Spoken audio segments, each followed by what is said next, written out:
Like, stay tuned, man. There's more of the scoop.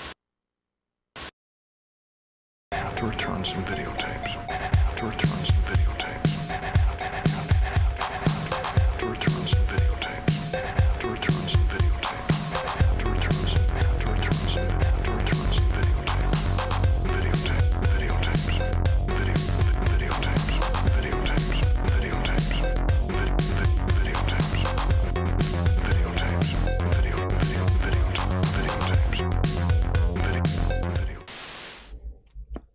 Welcome back, one and all, to the Strange Glow video show on the Ecto Violence channel.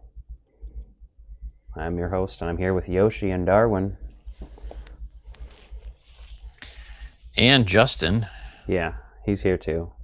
That's but, you me. know, these are the stars over here. Are they showing their chocolate starfishes off on camera like usual? There it goes. Yep, exactly. They're like, you know what you want. You know what you expected of this program.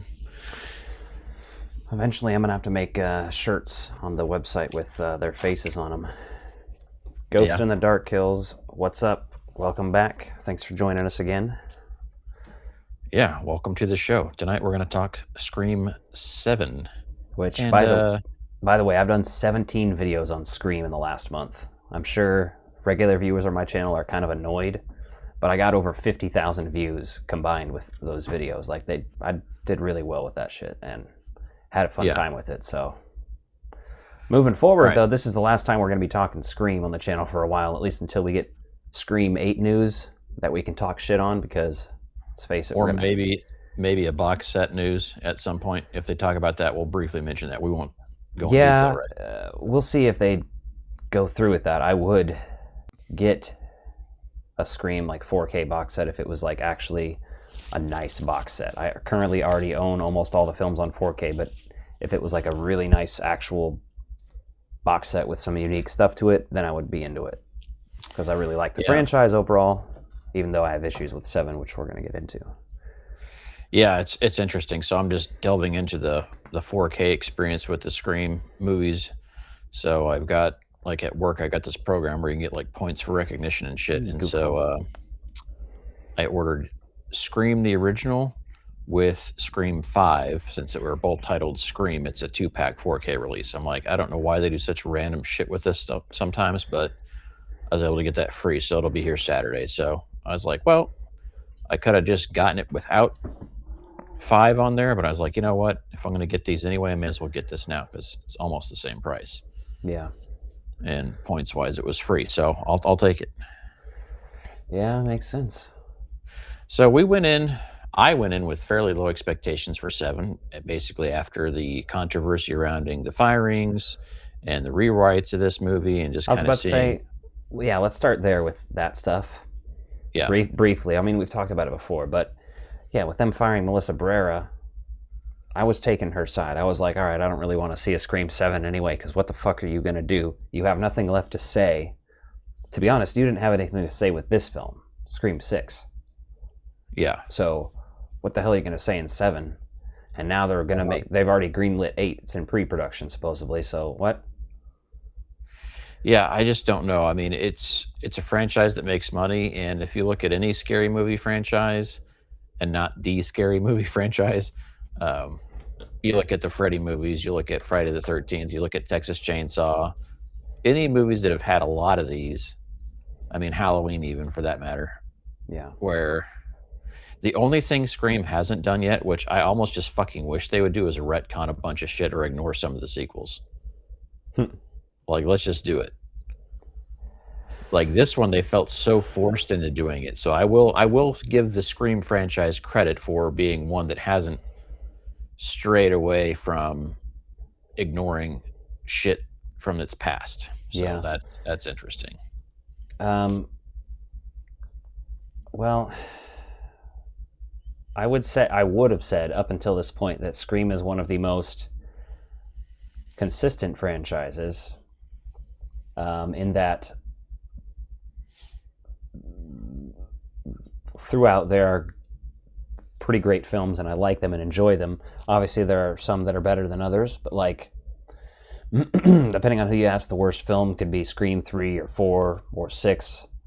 Any of those, potentially. If any of those are your worst film in your franchise, you're doing pretty well.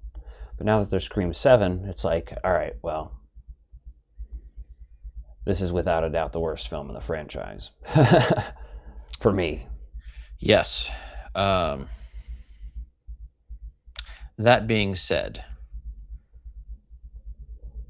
there's 10 on-screen kills in this. You've already done a pretty thorough ranking video of that, but you and I have not discussed this at all yet. Like, normally sometimes we'll do a little pre-show chatter or whatever. You know, we talked on the phone earlier before tonight, just talking about the show.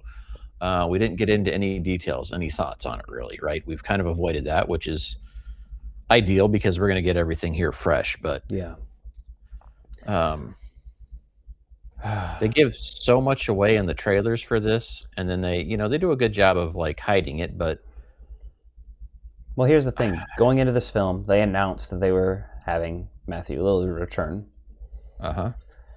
which immediately think, all right, well, he can't be Ghostface. He can't actually be back. That's logically how you think it. Or how I did anyway. Yeah. But the problem with that is I described it as a double-edged sword, because now all those Scream fans who are like, holy shit, they're actually bringing Stu back. I mean, did you really think they were going to bring Stu back? And this was only confirmed in the ending of the film when Ethan Embry is like, Stu's dead. That would be dumb. Like, he literally says that. And that's like, he's talking to you who think that, oh shit, Stu's not actually alive? Damn, how stupid. That's not why this movie was bad. No. I think if they had brought Stu back, it honestly would have been a worse film. It would have been definitely the worst in the franchise, inarguably. Just because it's like, you can't take anything seriously at that point that's happened at all. No, and the AI thing we all should have seen coming. Because, I did. Right? You look at deepfakes, you look at how popular that's been over the last, little while. We look at where AI is like just being forced into everything currently. That makes sense. Well, that combined with like they announced Scott Foley's return, it was like, okay, so not only are they doing AI that, they're doing AI him. David Arquette's returning. Okay, AI plot. Yeah. Why are you announcing all these people? Just so we know how bad the movie's going to be ahead of time and our expectations are lower? Because then you dropped it in February too. I gotta say, what? Well, I think they did that just to let everybody know, like, this isn't, Stu's not really back. It's AI. Like, they left the breadcrumbs there for everybody to figure out. Now, that is interesting, though, because normally the Scream movies have some sort of social commentary to discuss recent horror films or the horror genre in general.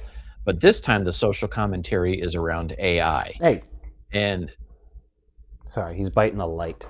oh, yeah. Stop Yeah, don't that. do that. Stop that. Shenanigans. We don't want a Christmas vacation scenario going on down over there.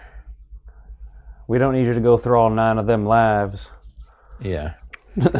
That's a high quality piece of furniture over there, Clark. You mind if I fumigate it? So the social commentary is about AI, which is like, okay. Yeah, but usually there's multiple aspects to that. There's no, the only meta commentary in this is self-referential to the original Scream mostly. Mm-hmm. And I made this point in other videos that that's what Scream 4 did. That's what Scream 5 did. Scream 5 did it really recently. So the fact that you're like, remember Scream 1 again? Like so much. Have you thought about this too? The beginning of the movie, the only scene that takes place in Woodsboro, has no bearing on the rest of the film whatsoever. Yeah, to me, I was pissed about that after I was done watching it because It was a neat opening and I thought it was funny. Like, there were bits where he was like, oh, she's like, is this a bathroom? And he's like, oh no, that's the closet where Sydney hid when she was, before she stabbed Stu with Billy with the umbrella and then shot him. And was that actually the house or is that a replica house? Because they almost make it sound like it's a replica house. I'm pretty sure Because that's the house because the kitchen's different. The kitchen's from a different movie I thought they referenced there. no, that's Scream 5, but Scream 5 takes place in the same house. The twist at the end of Scream 5 is that, okay. holy shit, We've just now like when Sydney shows up there, she knows it's the Mocker house, obviously, but all the other kids don't even really like pay attention to that. Gotcha. Okay. So I only saw that the one time. I haven't watched it again. So that's another reason why it's there. But it's the actual house. I know that only because they also, it is an actual Airbnb right now. So they're referencing that. Yeah. They're referencing real life. So some of that stuff is clever how that's worked in there. And like, yeah, I get that you were going to use AI throughout this. But what you should have done was just not announce those people. Yeah. And then the way they executed it was bad too, but that's a whole separate matter. Well, they shoehorned in all these cameos at the end for no fucking good reason. And all the people are just old now and they don't look like the characters. And I'm not saying you should have de-aged them, but like... Well, if you're trying to trick somebody... Yeah, it looks like they're all still alive, and like it was just weird. It just didn't... The Stu thing makes sense, but the rest of them was kind of pointless to me. I didn't really care for that. I was like, okay. And then the other thing is the killer, Jessica, I just don't give a fuck about her story. Well, here, yeah. Her story seems like the laziest fucking one they've ever had for a killer. Let's talk about that. That's the motive. Yeah. Do you remember Ethan Embry's motive? No, because there wasn't one. He never said why he was a part of this whatsoever. He just did things and said, I used to work at Google, so I worked on AI. Yeah. Yeah. So that was it. I was like, from working at Google to being an orderly at a fucking psych ward. They could have said like she like emotionally and sexually manipulated him or something. Give us something interesting, but yeah, there was nothing. He was just like, yeah, I did this. And I don't have a motivation. And then her motivation was, yeah, I on one hand, the tiny bit of me really likes that they brought in Scream 4 in the dialogue there. You know, she's like, during that time is when I was in an abusive relationship and I read your book, Out of Darkness, which is what she was touring in Scream 4. Sorry. Yeah. Sorry. And, but then her motive just gets so muddy and just, I don't care. I'm not saying everybody has the best motives ever. Scream 6, not a clever motive, but it's logical and I believe it. It's just family revenge. It's playing on Scream 2. Okay, I mean, simple, whatever. Scream 5 is like, you know, toxic fandom and whatnot, and the further we get away from that movie, it just ages better, Scream 5. That toxic fandom shit. Yeah.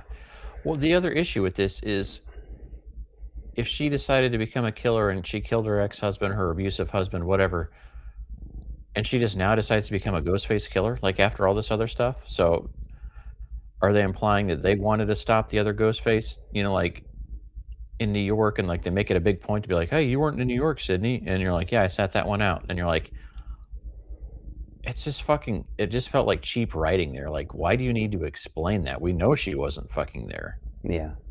We're not fucking stupid. And you guys did that because you were fucking cheap. Yet here you are going on to movie number 8 because you guys were cheap about salaries. Yeah. Like, come on. And then you're going to write that into the dialogue because the picture company was too cheap to do that? Like, really? Come on now. Now, I do think going forward, I'm going to be able to just let go of these things and enjoy the movie for what it is, just schlocky, another Scream sequel, because I'm going to be like, I'm going to watch the films, and I'm going to be like, yeah, I want to keep watching these, but there's... Sure. I'm going to get to that point where I just accept it for what it is, but it's I like Ethan Embry, but as soon as his character comes on screen, you're like, once he's like, oh, I recognize that guy. Yeah, that's this guy. And they're showing a picture of Stu. You're like, all right, he's a killer. Yeah, because he's like, oh, that's John Doe. He, he left here a couple weeks ago. And you're like, okay. There was one interesting that they did in this movie. Interesting thing that I thought was clever. That blue kind of colored flannel that we typically see throughout the franchise. Tons of fucking people wore that in this movie. Right? So the boyfriend wore it. I think his name was what? Ben. Ben wore it. The creepy kid was wearing that kind of colored flannel. McKenna Grace's character was, Hannah. McKenna Grace's character. I think I remember the names. Yeah, and so like several people wear that are not the killers. So okay, to me that's interesting to kind of throw you off that track because there was so much stuff like early on after the first trailer was released that people are saying, "Oh, these people are the killers based on this," and they're showing all the screen grabs of the killers wearing these flannels, and then it was just like a mind fuck. Yeah. I like that in there. Like at least they're and that could have just been set dressing. Like who knows if that was even like scripted that way just to throw people off.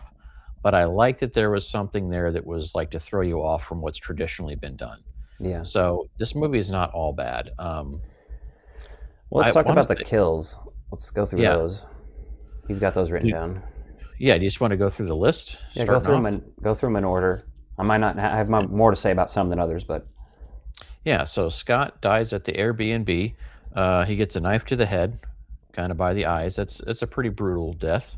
It's for all the right. first one there. yeah, it's pretty standard. I do like that Yeah. you see his eyes kind of fucked up. That's kind of like ooh. Yeah, that's gross. And then Madison dies next.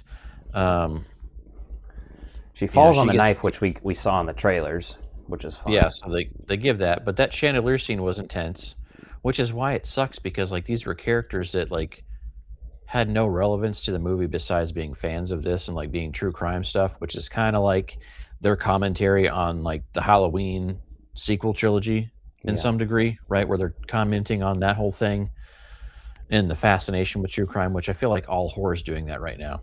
Well, It just seems so Halloween trendy. did it in 2018, bro, with the podcasters. It's Yep. been going on a while. Yeah, so everyone's been doing that. Yeah, Jeff has an issue Great that I fucking agree point, with. yeah. My issue with the AI Stu was that aside from Sydney, I doubt anyone ever knew what Stu sounded like or his mannerism. So how did the AI replicate it? Well, that's exactly it. That's the problem. And those AI scenes where she just like answers the phone and it's Stu, and you're like, oh. Yeah. Obviously, we know it's AI, but they have to even question if it's AI so that we start to question it too a little more rather than just accepting that it's AI, even though we know it's just AI. Well, yeah, to your point, though, that's a very great piece because any video footage or audio recordings of Stu from the 90s would not have been a high enough grain quality to produce a high quality image of him like that in AI. So there would have been some liberties taken. To add to your point, he uses AI to bring back all of the previous ghost faces, Mm-hmm. Yeah. but ages Oh, them yeah. for some reason. Yeah. I guess they're to be also- like, oh, look, they're all alive. But at that point, he's revealing through that they aren't AI. Yeah, and some of the more recent killers, maybe the AI piece there makes more sense. But for someone from Stu that killed in the 90s when like the best quality home camcorders you had did not have that great a quality, and we didn't see anything to believe that they had like high quality recordings and stuff. It's just fascinating and lazy, but you go in there suspending disbelief, but when you break it down and analyze it, you're like, what in the fuck are you doing?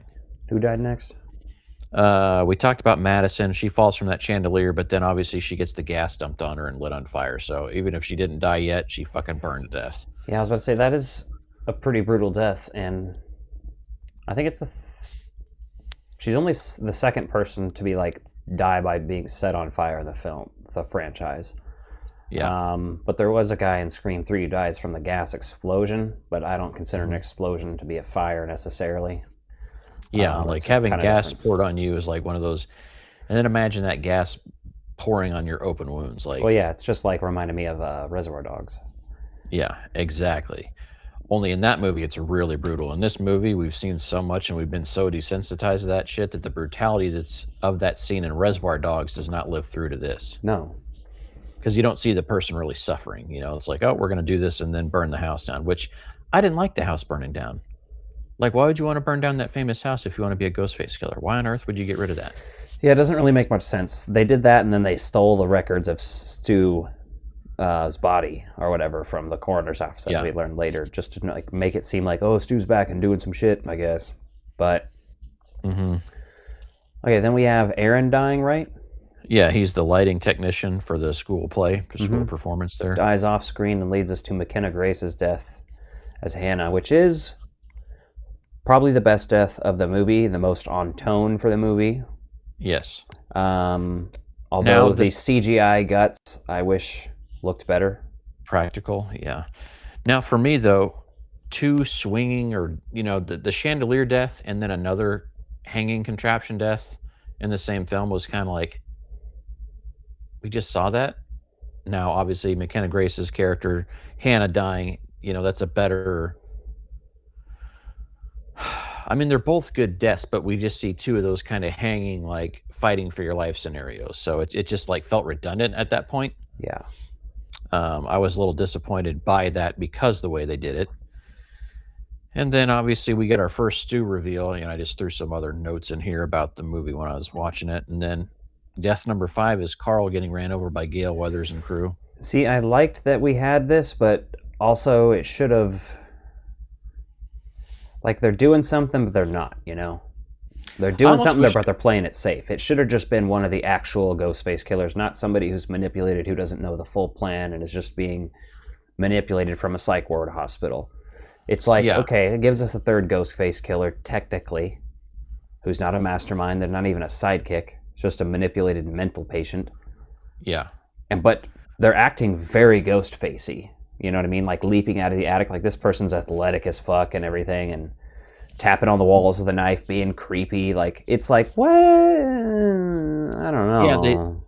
Yeah, they weren't really thinking that through when they wrote that, because it's very Ghostfacey, like very smart, and like someone that's probably been heavily medicated for a very long fucking time is probably not going to be like that with it to do that. Like that is just, you lose the disbelief once you realize that's what it was, because that, up until then, that scene was good.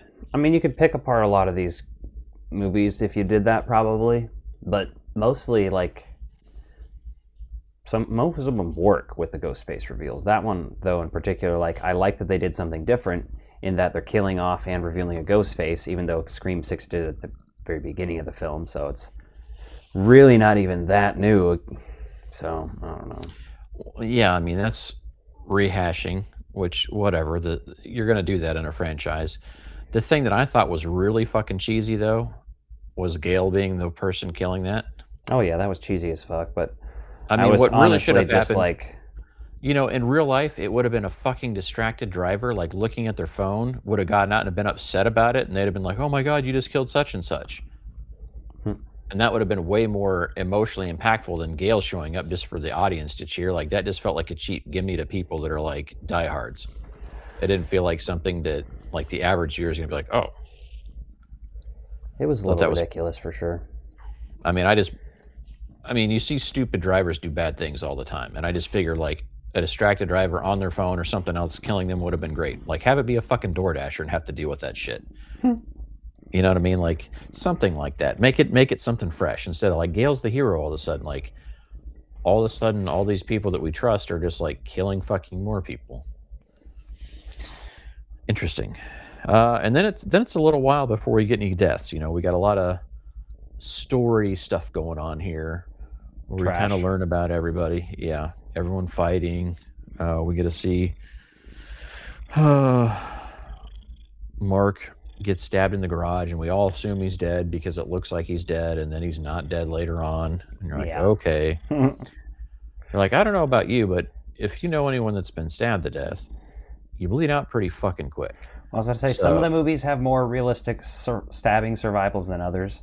Like even Scream 6, like Chad should have been fucking dead because he was stabbed in the legs, like and just like repeatedly stabbed in the chest, like so many times that he was just casually walking around in this movie. Like that guy should have been like weak as fuck walking around like a victim. Yeah, and if you but I did like Chad and Mindy in this movie randomly to point out. Yeah, no, I thought it was a good use of their characters, even though they got rid of others. Like, it was just kind of one of those things. It was like, okay, this feels real half-baked or kind of cheesy because of that, but they did a good job of what they're hired to do. I'll give them credit for that, you know what I mean? Like, their characters didn't piss me off, besides the fact that it just felt like lazy writing that they're there at all. Yeah. But, let's see, the next death is Celeste O'Connor's death as her character Chloe. She has that whole fight through the bar, which is pretty cool that that's like her family's bar or whatever. And then that glass shard was a cool death. Mm-hmm. And then after that, Lucas gets stabbed, and then he gets impaled on the tap head for the beer. This kill, Jesus Christ, man. I ranked it in S tier on my kills, but that's just raw and not including it from looking at it as a Scream perspective. Because if you do that, I described it also as basically a fucking Michael Myers or a Jason style kill, like from the later years.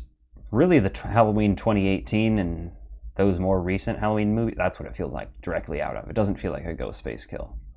No, it doesn't, because the brutality of it with that. So, and then it's goofy. So it's like a cool and creative kill, but at the same time, this franchise isn't known for that. So just doing it randomly in the 7th film is just like, what? What the fuck? Who is Jill doing this? No, not Jill. Jess? Yeah, Jessica. Yeah. Or you're telling me the old man? Who's lifting this person's corpse up and putting it on there? Yeah, that was interesting. And then Ben dies by a stabbing, which was just like, okay. Yeah, he gets stabbed in the neck? Yeah. Now, I did think it was pretty cool.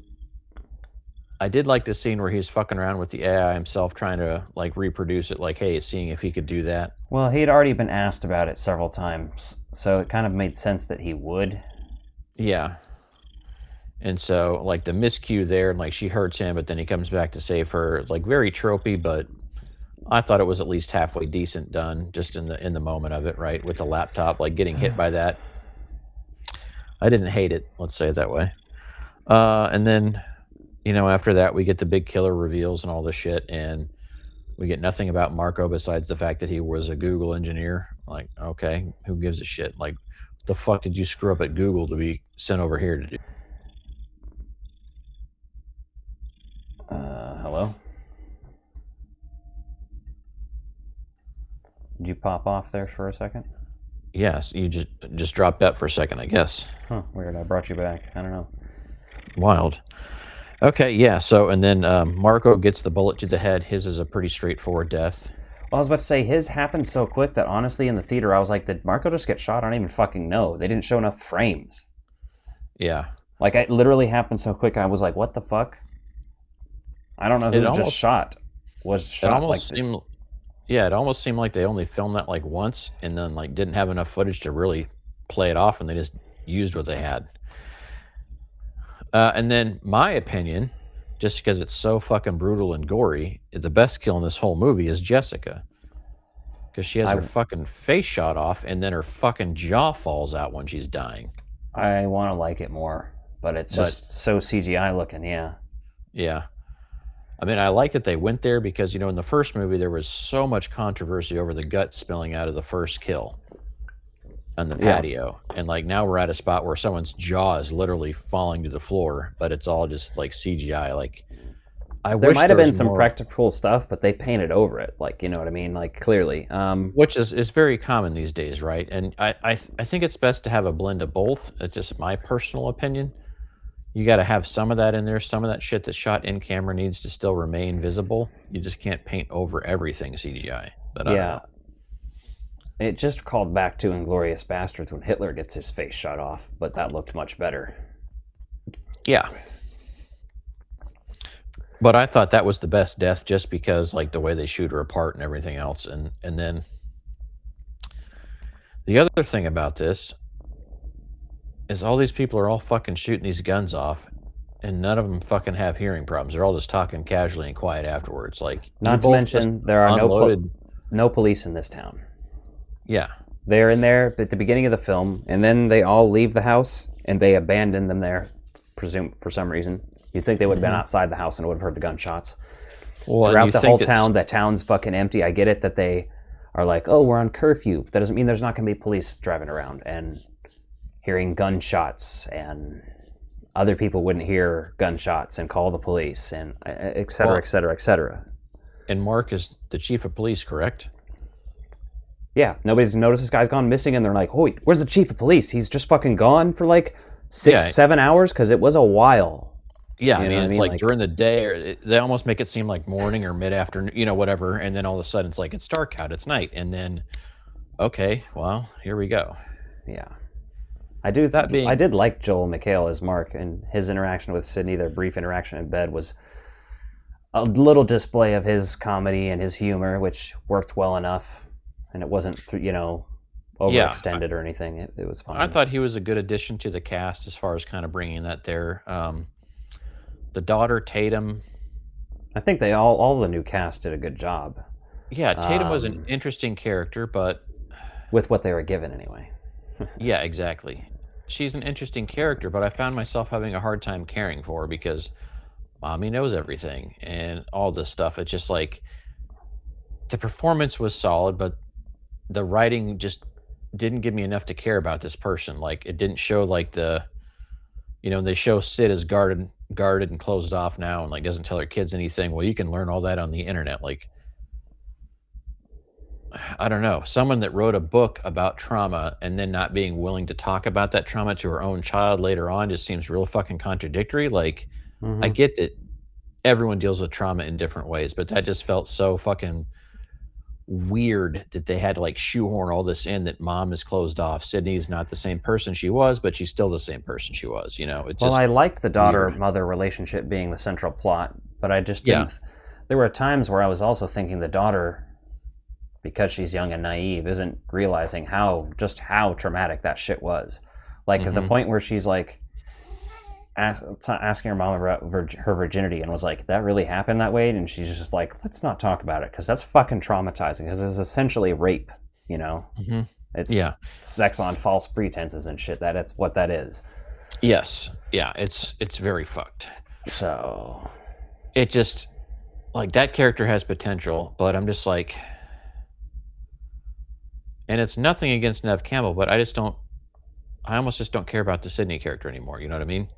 Well, I was going to say, we just kind of moved on by now, but it just feels like that's just run its course so much that you're just like, and even Gale Weathers does not feel like fresh in this. She feels so stale. Like it's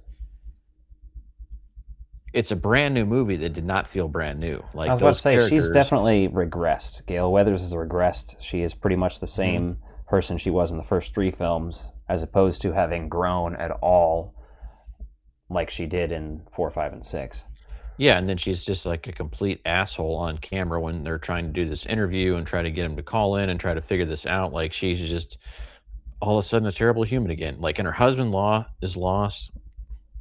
And I feel like her character would probably have toned shit down after losing Dewey. Like, there's just things there that I don't feel like really showed the natural progression there. Of Well, they like showed how her like shit taking meds, possibly for anxiety or something. Like she was having a panic attack, and Sydney brought it up, and I'm like, there's a little bit of stuff there, but yeah, overall, like I said, the performances are good. They did good with what they were given. It's just, what the hell, man? What the hell? What the hell? And now that we got all that out of the way, I'll rewatch this and I'll have fun with it because it's still a fucking Scream movie. I was about to say, if you take the fact that it's a Scream movie out of it and the pressure, because those other movies are so damn good, at least 1 through 4, I don't know, really, 1 and 4 are just like so good for me, and then the rest are kind of on the same length, other than 7 being just absolute shit right now. It's a decent slasher movie. If it's, but it also has become what the original was lampooning is the problem. Like it's not giving us anything new. It's only referencing itself over and over at this point. And yeah, I guess that's my biggest thing with it because like I no longer care about Gale. I no longer care about Sydney. Like these characters just like I was more interested in Mark, and I was more interested in Tatum. Right, those 2 characters had way more to bring to the story than necessarily Sydney did or Gale. Yeah, I mean, I was honestly, I think most invested in Mindy and Chad, just because they were left over from 5 and 6, and I was like, this is the closest I'm going to get to that story again. So, yeah, which is wild, isn't it? Like that's just nuts. I mean, you never know; they might do like by the time they're on Scream 13, be like, hey, look, Melissa Barrera's back. And she's 50 now. I could see them easily doing that because, like, they were supposed to wrap up her trilogy essentially with her shit for her dad and her visions and Yeah. all that shit, you know. That's which- if the Wayans brothers can come back to Scary Movie after being fucked over so hard for Scary Movie 3, then you never know. yeah, I was gonna say you never say never with this stuff, but I don't know. I mean, like I said, in time I think it'll age better, but when you really break it down, you're just like, I wanted to like this more than I did. There's things I enjoyed about it for sure, though. So It's all right. it's not the best. But to your point, 4 is way better than it ever had any right being. And like a lot of people complained about 4 when that came out. And like you look back on 4 now, and it's fucking epic. And there's people out there that don't like that movie. Yeah, But for me, I mean, think, some people think it's the worst in the franchise still, and it's my favorite sequel. Like, yeah, I love it. yeah. And then we also saw the trailer for Scary Movie 6. I guess we can get into that. Oh, man, the references they have in there is fucking amazing just so far in the trailer. Yeah, so if I can recall, this is off memory. Okay. We'll obviously open up with the subway scene, which is a reference to Scream 6. Mm-hmm. And all the costumes are in there like in Scream 6. But this time we have Jason and Pennywise. Mm-hmm. And then you have Leatherface is in there. Leatherface. You've got the miner from My Bloody Valentine and the fisherman from I Know What You Did Last Summer. Megan. Pinhead, Chucky, Billy the Puppet from Saw. Yep. I think that's most of them in the subway sequence. Yeah, the subway sequence is pretty packed full of like tons of them. Obviously, you get the classic silly-looking ghost face. Which is this a new face model? Because this one seems kind of between the goofiness of the original and then somewhere between that and the I think regular it's the ghost face. same one as the same model as the first movie, Scary okay. Movie. Okay. Because it was a different model. It wasn't just the Scream mask. It was meant to be goofy a little bit, and then they do the non-binary joke, which, again, I did a review of this trailer, or a reaction, and I kind of talked about this briefly, but I don't think it's offensive or anything. I think it could have been written better and more clever, but whatever. I still laughed.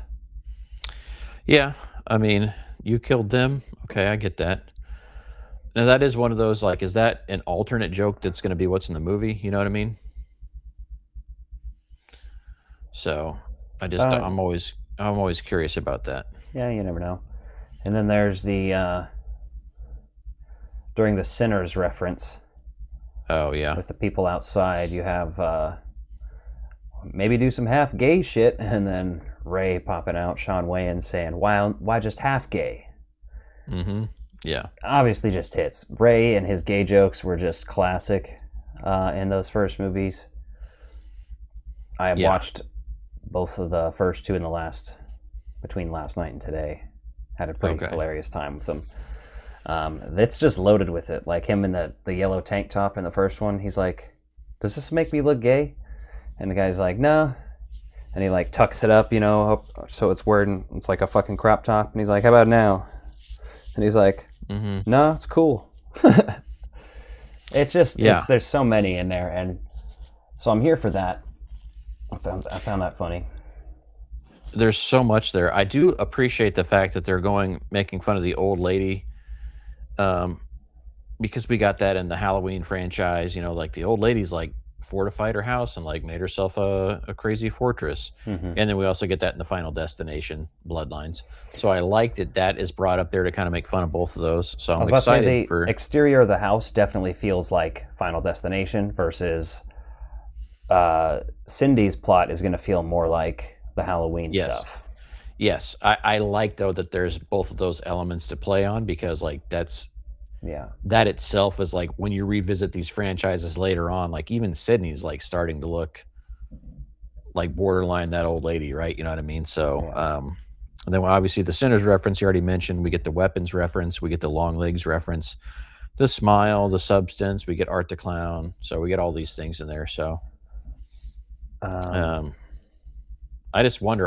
Like we briefly discussed this offline, and I think this is going to divide people, and I think it's going to piss people off no matter what political spectrum they're on, because there's going to be shit in here that tons of people find offensive one way or the other.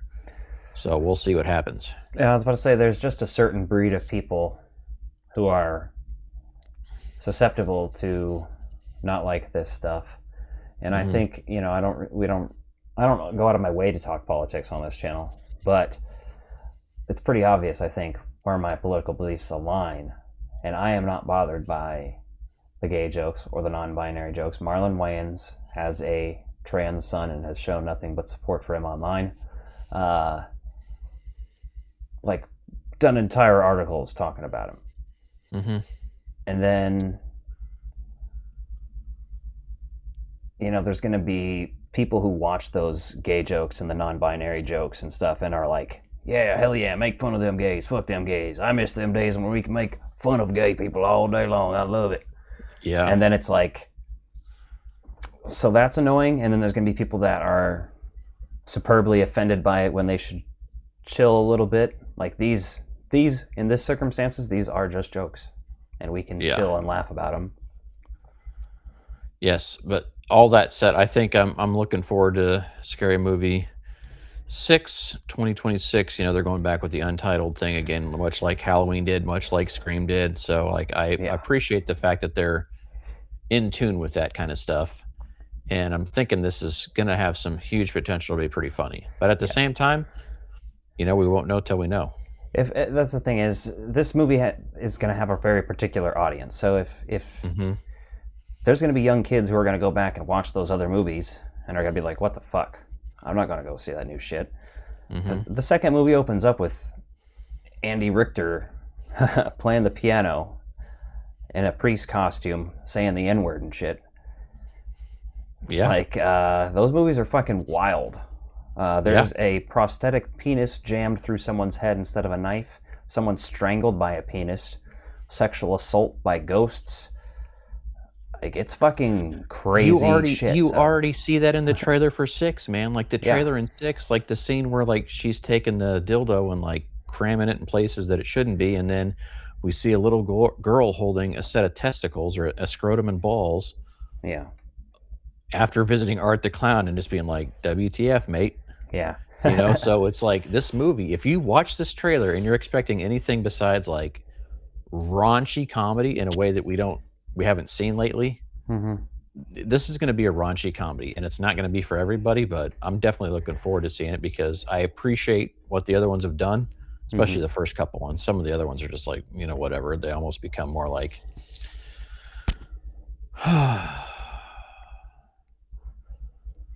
when you look at like spoof movies and like where they've been before, like I feel like the difference between Airplane and Airplane 2 is almost like the drastic, Airplane's a classic. Airplane 2 is fucking flaming garbage. Like it is like not watchable hardly. I do have it on DVD, however. Yes, that's because you're a collector. I get that. But funny you say that, because the director one of the directors of Airplane, David Zucker, was brought in to direct Scary Movie 3 because the Wayans brothers could not agree on an amount to be paid for the studio. The studio was like, all right, fuck you, we're going to take your pitch that you gave us for this movie, have somebody else write it and make it then. So they really fucked them over on that. And then Scary Movie 4 and 5 were fucking made, and 4 I did see in theaters, and 3, and I still like 3 regardless. It did fuck them over, but they must like it enough too, because they're bringing back characters that were in 3 as well, not just characters from 1 and 2. They have confirmed Anthony Anderson is coming back, and he was in Scary Movie 3 and 4, and actually Scream 4 as well, but well, I think if you're going to do a sequel there, like, those guys are smart enough to know that, like, they can take characters from the other ones and add them in, right? Especially if the 3 was based off your pitch anyway. Yeah. Right? That may have been a character that, who knows, like, how much of that pitch, like, went in there that they kept. So Yeah. did they at least get writing credit on there or like story by? I don't think For so necessarily because they did a pitch, then they had somebody write a script that completely was different, essentially. Oh, And then okay. David Zucker wrote his own version of the script. So I think he was Gotcha. trying to Okay. capture their vibe though. And like he did Airplane, so like it's a very similar vibe, obviously. It's not Yeah. far off. It's like they were probably big fans of Airplane and were kind of I can't imagine Sure. being like, shit, that guy gets to direct our fucking movie now. Hmm. Like I like that guy, but that sucks. That's probably how they felt. I don't know. I'm not them, but Yeah, I'd be curious to see what they say about it, but they're not going to come out and talk shit right now because they made the new one. So well, what I they have there are clips of them talking about like that's how In I the got the past. information. No, Sure, yeah. they seem recent, but not like necessarily in the last year or something. In the last year, they'd probably be like saying positive things, which is what I would want to hear. I would want to hear how if they do like any of those other ones. But to be honest, I didn't even see the fifth one because Yeah, it's one of those. I'll probably watch the fifth one for the first time. I just didn't going like into the this fourth one. But yeah, I'll probably watch them all just for the hell of it before I see the new one, just because I'll have something to do. You know what I mean? But there was no sense of urgency until now. I'll be doing videos on all of them, probably reviews, and then probably like every fucking reference in Scary Movie. I'll probably do videos like that as well because that'd just be fun, I think. Yeah, I can appreciate that. Because there's like, as the movies go on, they have less and less horror references and just references to pop culture in general and movies in general. But Yeah, and I think that's tough because there's always plenty of space for like spoof movies, right? I mean, you think about, okay, Airplane's popular, but Hot Shots is like making fun of like action movies of the 80s and early 90s, right? And those are, at least the first one's like halfway entertaining. I don't remember the second one very well. I have the first one, I think, at least on DVD. It's a fun one. Obviously, I mean, it's like Airplane is the creme de la creme of fucking parody. Like there's, I mean, Spaceballs. I mean, to be honest, Spaceballs is my favorite parody. yeah, but I don't know, man. Spaceballs is more like personally toned, but I think Airplane is still like, I don't know, if I had to be like objectively, not favorites, but like the funniest films of all time, Airplane's in the top 5 for sure, and Spaceballs is not. But Spaceballs is great. It might be in the top 20. I really don't know. That'd be a weird list to make. Yeah. Okay. Yeah, if you're just going by objectively funny, because Well, it'd be like my favorites, but like, do I put Ghostbusters as number 1 on that list? Because it's my favorite movie? Do I think it's the funniest movie of all time? I don't know how I would have to go about that, but the Scary Movies, the first two are on par with each other, to be honest, and the third one's a tiny dip, I think, but like also really good. What other? I guess you have other Dracula Dead and Love in it. There's some other Mel Brooks ones that are oh yeah, like that. Robin Hood Men in Tights. Isn't there a baseball one? Charlie Sheen. Is that? Major League. Yeah, but those aren't necessarily spoofs. Those are It's a comedy, Comedy. I guess, but Sports it comedy, gives yeah. it gives spoofy, but Kung basketball. Pao. Oh yeah, basketball. That's another David Zucker. Yeah. Yeah, guy from Airplane. Which is funny because people think that just because it has the dudes from South Park in it that they like wrote and directed it, but they did not.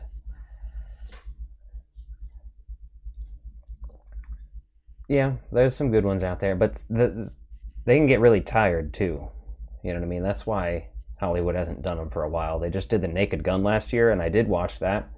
It had moments that were funny, but overall, it's like I don't care about this. Yeah, well, and I think the way people consume media now has changed so much that to do like a wide spectrum spoof is difficult because you almost have to go genre specific. And then if you look at the lack of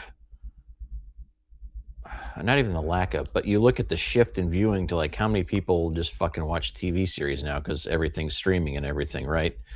It's harder to do that, but I do hope Scary Movie 6 has some like references to some of the TV series out there as well that we are not as clued in on, so we'll see. Lots of good comments though. Justin Wise there was saying he liked Scream 7, thought it was all right, but liked it better than 5 and 6. But yeah, the reveals were stupid, made no sense. Yeah. And then John basically names off some other, John Martin names off some other comedy spoof movies. So Kentucky Fried Chicken movie, 1977, Amazon Women on the Moon, 1987. Yeah. Okay. Yeah. So there's some good stuff there, right?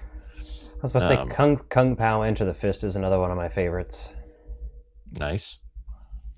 I mean, honestly, the Austin Powers movies are pretty much spoof movies, but they haven't aged as well. No, they haven't. The first one is the first one's the most watchable one, right? But they almost just started parodying themselves too much in the second and third. And so the first one still, though, is like very, very 90s. So the Wayans brothers also have a couple other ones. What's that one called? Don't drink your juice in the hood while yada yada yada yada. It's the the 90s. Like, yeah, making fun of the like Boys in the Hood type movies, and don't be a menace to South Central while drinking your juice in the hood. Yeah, Menace to Society. They're talking about those types of movies, and then was it Marlon Wayans that did Haunted House, which was basically like a Paranormal Activity spoof specifically. Oh, okay. That one's decent, and it kind of seemed like, oh, he's doing this because he wants to do a scary movie, but he can't. That's what it seemed like at the time. Yeah, for sure. And then but I appreciate that. Yeah, they did a bunch of other, as far as like scary movie. They did epic movie, superhero movie, date movie, and none of them were really any good. What was Year One is almost a spoof movie. Yeah, it is. And then, it's like not great, but like I'll watch it once every 5 years and be like, So is My Super Ex-Girlfriend, which that movie is so much better now after all the fucking Marvel and DC movies than when it originally came out. Because when that originally came out, it was like around the Spider-Man stuff, so there wasn't a lot to compete with, and so like the comedy is a little bit I appreciate that movie a lot more now than I did then. Yeah. So Ben Grimm said Spaceballs is his favorite. Oh, not another teen movie.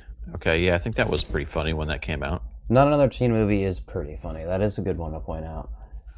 Yeah, is that new Spaceballs? Is that coming out in 2027 is what I heard? I know they finished filming, but I'm not sure how long post is going to take on that. So yeah.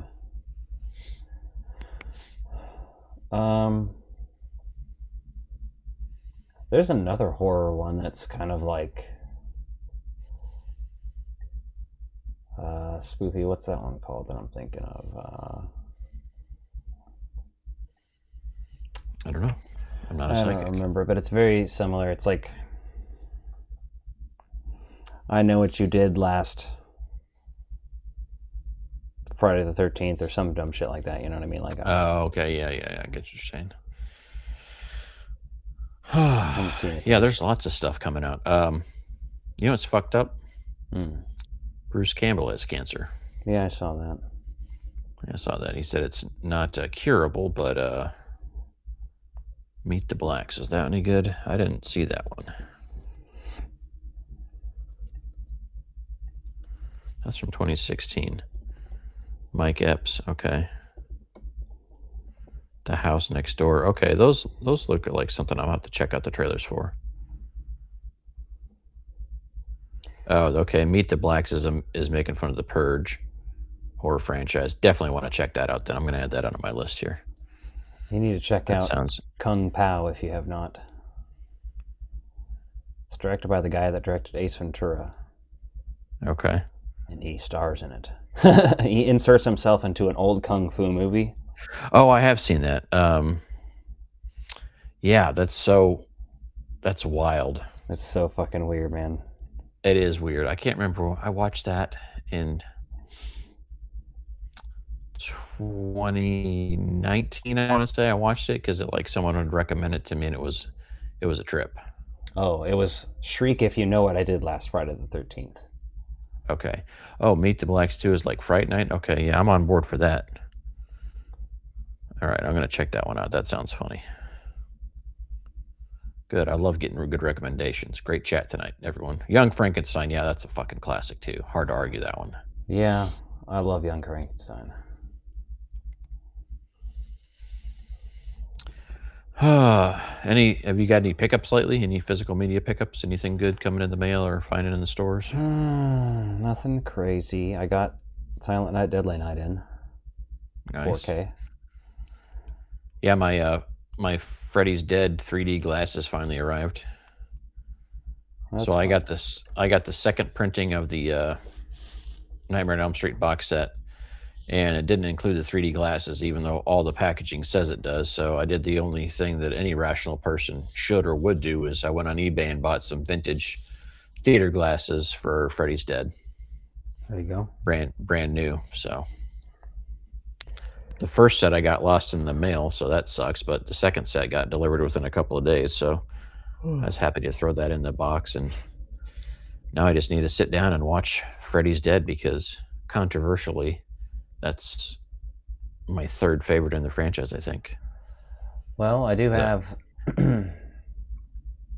I finally got in the Scooby-Doo on Zombie Island Blu-ray that released in October, the Terror Time Collector's Edition, so I have my review of that. It's already uploaded to the channel, but it has not gone live yet. I don't know when I'm going to post it, but... When the hell did that came out in October and you just now got it? Yeah, because it was $27 for so long. Oh, you were waiting on for the price drop. Okay. All and right, it finally dropped to $17, and I was like, all right, I'll pull it on that. And then I also got a new video series. I'm done with Scream, so I'm going to be reviewing / video essays on Leprechaun, the franchise, in order. I just started working on a script for the first one, and those will be coming out. I got the Lost Dharma Initiative box set I'm going to talk about now that Scream is over with, as well as the Clue VCR board game and Ghostbusters TV cut. That's part of that box set. Oh, nice. So you got some cool stuff in the works. Yeah. Yeah, I just reorganized my physical media. So I got one little bookcase for my living room to go on the end of the table beneath my TV. Because we'd had with the couch we bought, our coffee table didn't fit over here anymore, but I got rid of my old entertainment stand, which you couldn't see my physical media in anyway because it had doors. So I've got two matching bookcases now. So I've got everything on there, and it looks pretty good. It just feels good to be able to see that on the shelves. You know what I mean? Mm-hmm. Like mentally, it's a good thing to see that and enjoy it and appreciate it. So, and this is crazy because I had my Ghostbusters core stuff up here, the Real Ghostbusters Extreme, the 4K box set of the new ones, and then, Answer the Call and Frozen Empire and all that. But I also brought the rest of the Ghostbusters stuff, which is like all the other formats and VHS and some of that up here too. Now the rest of my VHS are downstairs. And then I don't have a ton of DVDs in regular DVD cases, but those are up there too. Yeah, I do nothing but add those to the collection. I need to. We just have such a small place that there's no way to properly display all of this stuff. Mm-hmm. So like, we have one of those things that's 6 cubes in our living room, and all my regular movies are out there, DVDs, Blu-rays, and 4Ks that aren't horror. And it's 3 layers deep. So every time I want to look through movies, I have to do that. And then there's still a whole nother box or two full of movies out there. Yeah. And then in here, there's one of those Walmart black bookshelves. But it's like stacked on stacked, like movies are stacked on each other within the shelves and then stacked in front of each other because there's just so fucking many. So yeah. So with my yeah, for my VHS downstairs, I've got a Target bookshelf for those, and I have 2 of those, but one of them has like a bunch of tall books on it, so I've only got 2 shelves on that one, I think. So the other one, I was able to add some of the extra shelves because they're matching sets, and I had to put the VHS lengthwise going in, so you just see the top of the box, so you can still see the name of them all. Because that's the nice thing about VHS is you got the labels everywhere. So that's how my VHS are stored downstairs, which is good. It's bad. It's manageable for now, but Yeah. I enjoy that.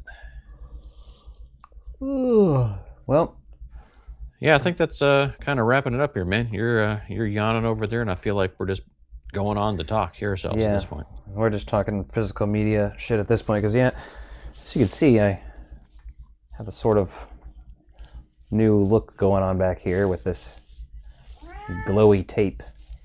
Mm-hmm. So that's fun. But that's the extent of everything that's been going on recently. I haven't got a whole lot of physical media in the month of January. I'm saving up for this convention at the end of this month. So Yeah, Planet Comic Con locally is going to have Alex Winter and Kiefer Sutherland that we both need for our Lost Boys.